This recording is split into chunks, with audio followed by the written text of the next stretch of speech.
बच्चों, let's read the question. The question says, neon gas of a given mass explodes isothermally to double volume.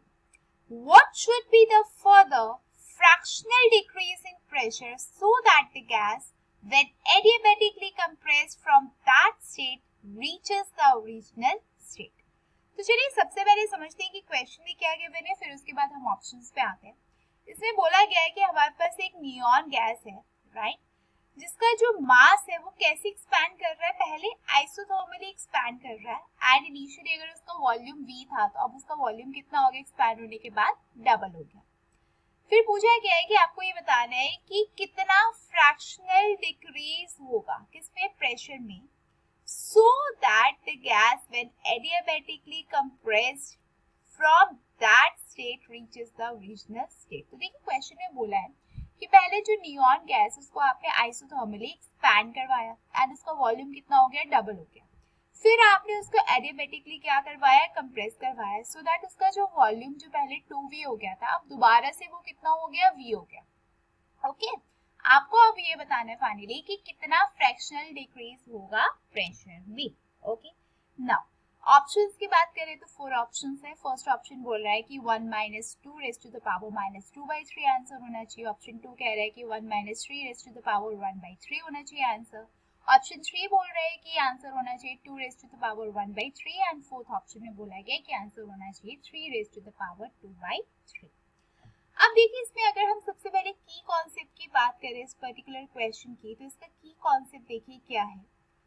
इसमें दो चीजें हो रही है। सबसे पहले क्या हो रहा है, सबसे पहले हो रहा है आपका आइसोथर्मल एक्सपेंशन।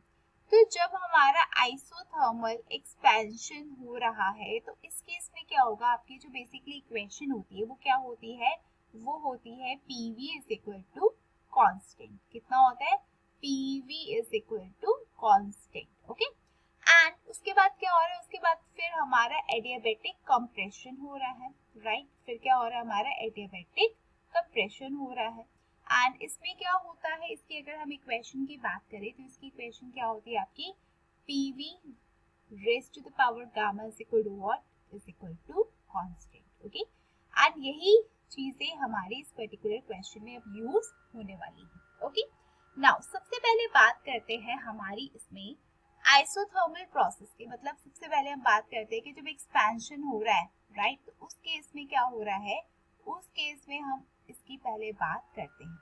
तो जब हमारा आइसोथर्मल एक्सपेंशन हो रहा है, ये आइसोथर्मल प्रोसेस जब हमारा चल रहा है, तो देखो उस केस में हमारी इक्वेशन क्या होती है, PV is equal to constant.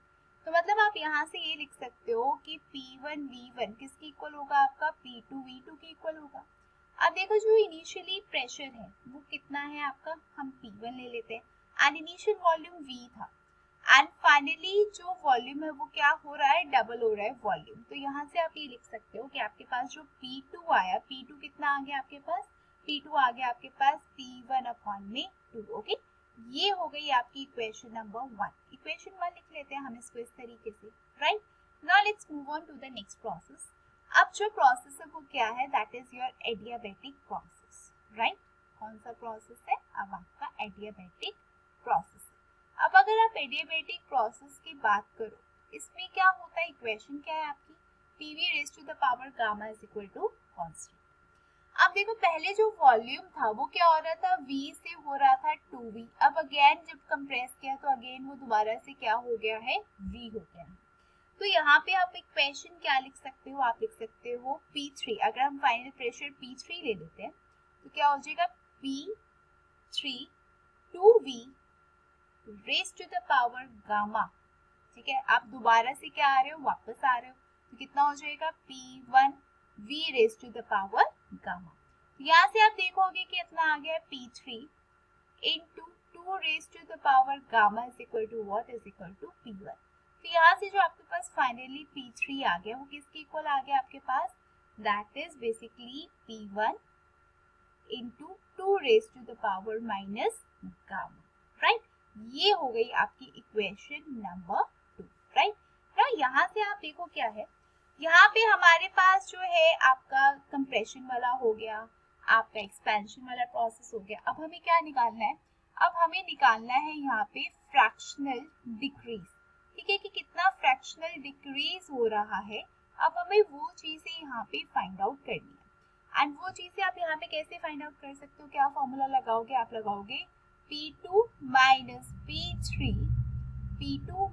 P3 upon में P2। ओके, नाउ P2 देखो आपने निकाल लिया, यस कितना है आपके पास, P1 अपॉन में 2 है, राइट। आपके पास यहाँ पे अगर मैं बात करूँ P3 की, तो कितना है आपके पास, P3 P1 2 raise to the power minus gamma upon में P2 की वैल्यू कितनी है आपके पास, बताइए। यहाँ पे जो P2 की वैल्यू है वो है P1 बाई 2। ओके, इस तरीके से। नाउ यहाँ पे जो गामा है, अब हम उसको देखते हैं, राइट। लेकिन उसको देखने से पहले हम इसको फर्दर सॉल्व कर लेते हैं। तो P1 अपॉन में 2 अपॉन में P1 अपॉन में 2 कितना आ गया, 1 माइनस राइट एंड साइड कितना आ जाएगा, माइनस के बाद क्या आ जाएगा, देखो P1 कैंसिल, क्या आ गया पास, 2 raise to the power minus gamma upon में अगर आप 1/2 करते हो तो इसके बाद क्या आ जाएगा आपके पास, इंटू 2 आ जाएगा, सिंपली इस तरीके से। अब देखो ये जो गैस है वो कौन सी गैस है, आपके पास नियॉन गैस है। एंड नियॉन गैस जो होती है उसका जो गामा की वैल्यू होती है वो कितनी होती है, वो होती है 5/3 होती है। व्हाई, बिकॉज वो कैसी है आपकी, मोनोएटॉमिक गैस है। तो अब अगर आप ये वैल्यू उठा के यहाँ पे पुट कर दो इस इक्वेशन में, तो आपके पास जो फ्रैक्शनल डिक्रीज कितना आ जाएगा, आपके पास आ जाएगा 1 minus 2 raise to the power, gamma की जगह कितना आ गया, आपके पास 5/3 इंटू 2। ओके, जब सॉल्व किया फाइनली तो आपके पास क्या आ गया, 1 minus 2 raise to the power minus 2/3। Okay, तो दैट मीन्स ये जो है फाइनली ये आ चुका है अब आपके पास fractional decrease in pressure. Okay, अगर आप ऑप्शन देखो तो आप देखोगे यहाँ पे आपका जो ऑप्शन नंबर 1 है जो कहता है आंसर होना चाहिए 1 minus 2 raise to the power minus 2/3। That means ये हो गया आपके इस क्वेश्चन का correct answer. Okay, so I hope you all have understood the question well. All the very best and thank you.